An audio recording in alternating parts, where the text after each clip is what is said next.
miarabantsika rehetra amin'ny anaran'ny tompo aleo mangina izay ndray ravana ny lohatenin'ity video manaraka ity tena toetra n'Andriamanitra ravana ny fahanginana ary tokony ho toetra ny zanak'Andriamanitra rehetra koa tsy kisendrasendra matotonga eo anatrehanao zao video zao fa tena te hampianatra anao Andriamanitra ny amin'izany atao hoe fahanginana izany indrindra manoloana io olana goavana izay atrehanao io.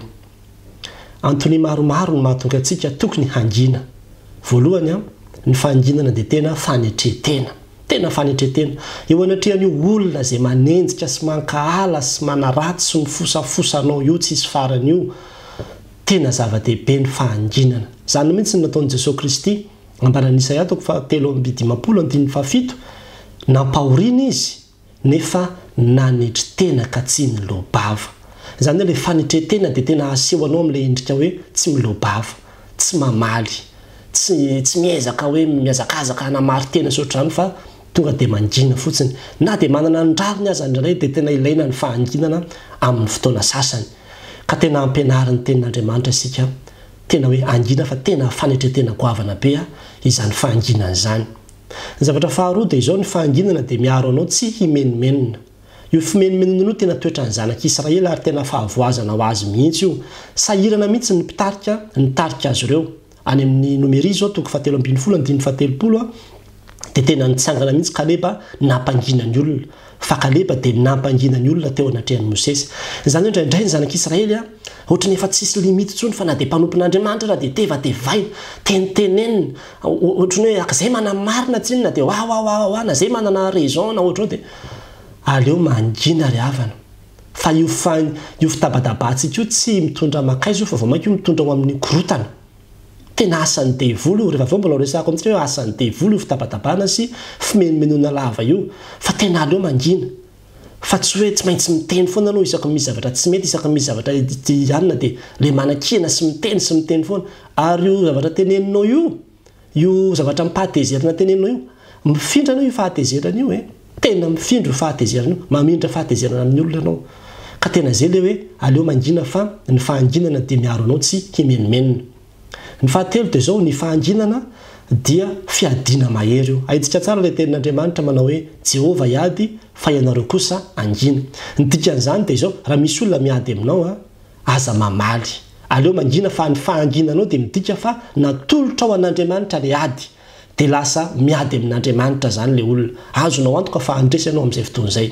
Ary azonao antoka fa ho resy ny fahavalonao amin'izay fotoana satria Andriamanitra no miady aminy. Fa raha ianao no mamaly, satria indraindray tsika manko ohatrany hoe kazaty tsy mety mihitsy fa ohatrany tena ambaniny loatra, tena tsy zakako mihitsy ny ataony sy ohatr'izany dia lasa te hamaly foana tsika. Te hiteny, te hitrotra foana tsika ao anatin'ny zavatra mitranga. Fa tena miteny amintsika fa tsy mamela an'Andriamanitra hiasa tsika amin'izay fotoana izay. Fa avelao Andriamanitra no hiasa amin'ny fombany. Mety mangina tokoa ny fomba fiasan'Andriamanitra fa ho hitanao tsara fa rehefa mangina ianao tena iseho ny voninahitr'Andriamanitra. Ny zavatra manaraka dia izao io fahanginana io ravana dia tena misy fihavanana izy io. Tena misy fihavanana izy io. Eo anatrehan'ny fianakaviana, eo anatrehan'ny mpiray tampo sy ny ohatr'izany. Rehefa mandeha ny ady-hevitra mafana sy ny ohatr'izany, aleo mangina. Aleo tsy miteny intsony satria mba tsy hahatonga ilay korotana be. Indraindray ao an-tokantrano na zanaka aza dia mifamaly amin'ny ray aman-dreny miteny lavabe. Aleo mangina. Aleo mangina fa tena be dia be mihitsy na dia ny fahendrena malagasy aza dia tena ny teny mihitsy hoe izay mangina volamena. Tsy resy tsy akory ny olo mangina, tsy resy ianao. Fa tena mitandro ny fihavanana. Raha olona mandala fihavanana ianao dia tena aleo mangina ao anatin'izany rehetrarehetra izany. Ary jereo tsara ravana fa za manokana dia maro ny olona mitaraina hoe vonoan'ny vadiny. Dia rehefa tena anontaniana tokoa ilay vadiny inona mahatonga anao mamono an'ilay vehivavy dia tena io resaka hoe vavana loatra ilay vehivavy, be vava loatra ilay vehivavy. Ka ilay lehilahy zany tsy maharaka amin'ny vavan'ilay vehivavy dia tonga dia ny tanana no mandeha. Tsy sanatria manome vana na manome rariny ny lehilahy izay mikasy tanana ny vadiny, fa tokony andiny tena daholo ny vehivavy rehetra izay kasiana ny vadiny tanana fa sao dia olona be vava. Sao dia olona be vava fa ny ankabetsahany aloha dia izay. Ny ankabetsahany aloha dia izay fa dia tena mila mandiny teny tsika. Ary zany mihitsy natonga ny Joba. I Joba dia sahiran-tsaina mihitsy ny amin'ireto namany izay tsy mahay mangina fa manome tsiny sy miteny foana dia miteny izany mihitsy ny Joba. Ny Joba 7:15 hoe engane ka angina mihitsy ianareo dia ho fahendrenareo zany dia ho fahendrenareo zany ary zay mihitsy ny manaraka ny fahanginana dia tena fahendrena tena fahendrena izy io zy ny ten'Andriamanitra ny ampitoroteny toko fahatelo ny teny fafito ao ny andro anginana dia ao ny andro itenenana tena fahendrena io ry havana ary tena misy anatin'ny fahanginana ny fahendrenao indraindray anatin'ny fivoriana any dia misy olona tsy mahay mangina mihitsy fa ohatrany hoe tsy maintsy miteny foana izy tsy maintsy mametraka fanontaniana foana dia indraindray fimezan'ny olona fotsiny fa tsy tonga saina mihitsy hoe za tiana hoe fimezan'ny olona efa ridicule be ny zavatra ataoko fa dia ohatrany hoe tsy maintsy hiteny tsy maintsy mba hane hoe za izy za ato za mahay za zao dia tsy maintsy miteny kely foana mba manana fanetretena manana fahendrena fa ao anatin'ny fahanginana no isehony ny fahendrenao ao anatin'ny fahanginana no isehony ny fahendrenao manoloana ny zava-misy isan-karazany ny fahenina dia zao ny fahanginana koa ravana dia tena fanekena ny resaka tamin'ny fotoana taloha ny amin'ny videona amin'ny hoe manaiky ilaina ny manaiky fa tena ny fahanginanao koa dia tena endrika fanekena ary zay nahatonga ny tenin'Andriamanitra manao hoe manginao ka tsy ny lobava fa ianao no nanao izao any amin'ny Salamo 7:7 zany hoe ny olona manome tsinan'Andriamanitra dia olona tsy mety mangina io fa ny fahanginanao dia tahaka ny miteny manao hoe zay zany ny sitrapon'Andriamanitra zay zany ny zavamisy zay zany ny tanteraka aleo mangina ary manampy ianao be dia be zay ahafahanao miatrika le situation ndraindray manko tsika miteny manao hoe kazara vao mangina dia vao mainka marary fobe vao mainka marary fobe fa na tsy maintsy mila avoakako foana izy za ravana dia tena miteny amintsika fa tsy mariny zany misy olona zao amiteny izy manao hoe niatsy maintsy avoakako izy fa raha tsy zany tahiry izy koa ato le izy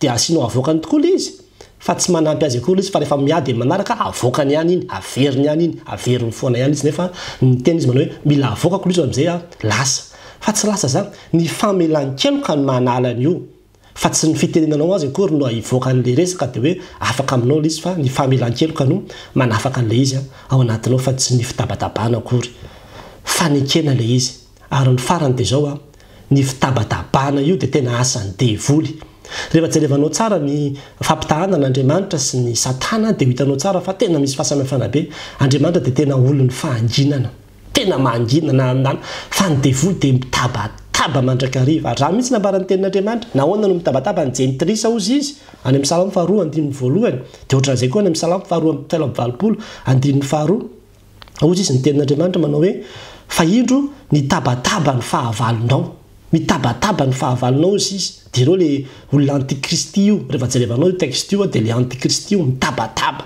ary zany mihitsy natonga Jesosy rehefa mandroaka devoly dia miteny izy manao hoe mangina ianao ka mivoa aminy mangina ianao io fitabatabana tsy misy farany io asan'ny devoly io devoly ny faly amin'io fitabatabana ao antatony tokantrano sy gidragidra lava tsy misy fitsarany io ny ray aman-dreny manko ndraindray ohatra ny tehiteny foana ka le zanako pastera tena mahaditra fianao hoe tsy miara-maina amin'izany zany fa raha ianao tena tsy voatananao mihitsy hovavanao io vao mainka ianao mitabataba foana io mahatonga anazy vao mainka manidy ny sofiny mba ataovy par expérience fotsiny zany alefa somafy be ny radio dia rehefa mandeha mafy be ny radio dia manana tendance ianao anakombona ny sofinao fa rehefa mandeha moramora le radio dia manana tendance koa anao anokatra ny sofinao iaino dia tahaka zany mihitsy ny fiainana rehefa moramora ny fitenenanao azy dia miaino anao izy fa rehefa mafy be sy mitabataba tsy misy farana ianao vao mainka idiny ny sofiny ianao mihitsy ny mahatonga anazy ho mafy loha satria mitabataba loatra ianao mitabataba loatra ianao fa mba mandramo mangina ary tsy voatery hiteny foana fa misy fotoana itenenana misy fotoana anginana tena asany devoly mitabataba io ry havana aleo mangina mianarytsika mangina ary eo amin'izany fanginana zany nanehoantsika ny maha-kristianina antsika ka dia tena ampianarina amin'izany tsika rehetrarehetra amin'ity anio ity andehantsika hivavaka angataka amin'ny tompo mihitsy mba homeny tompo hery hanginana fa tena volamena ny fahanginana tena volamena io zava-dehibe io fiadina mahery io fahendreny io fanetreteny io fihavanana io zany rehetrarehetra zany fahanginana daholo no entin'izany tsy voatery tsy maintsy dia zany akory tsy midika hoe dia tsy mahazo miteny mihitsy zany ny kristianina tsy zay le tiako tenenina fa ho iaho ianao hoe raha hiteny azy ianao fehezanteny ray monja ihany tenenina aorinan'izay mangina amin'izay fa tsy voatery ezaka nazava sy anamaritenany tsy mijanona mihitsy dia avy eo lasa mitonga anatina resaka sy ady be amin'izay le izy fa aleo foana mangina fa izay ny fahendrentsika kristiana ary zany nampianarin'i Jesosy atsika izany nampianarin'ny soratra masina atsika andeha hivavaka isika misaotranao izay Andriamanitra noho ny teninao izay mampianatra anay. Ataonay ahoana tokoa ny fahera tsy misy mampianatra. Ankehitriny dia mangataka ny fanahinao hanome anay ny hery ahafahanay mitoetra amin'ny fahanginana. Fa izany tokoa no sitrakao. Manoloana izao olana trehanay izao. Sarotra ary tsy te hangina mihitsy isay kanefa dia izao hoe noho ny aminao Jesosy Tompo dia hangina izahay. Asehona ny herinao sy ny voninahitra ao. Amin'ny anaranao Jesosy Kristy Tompo. Amen.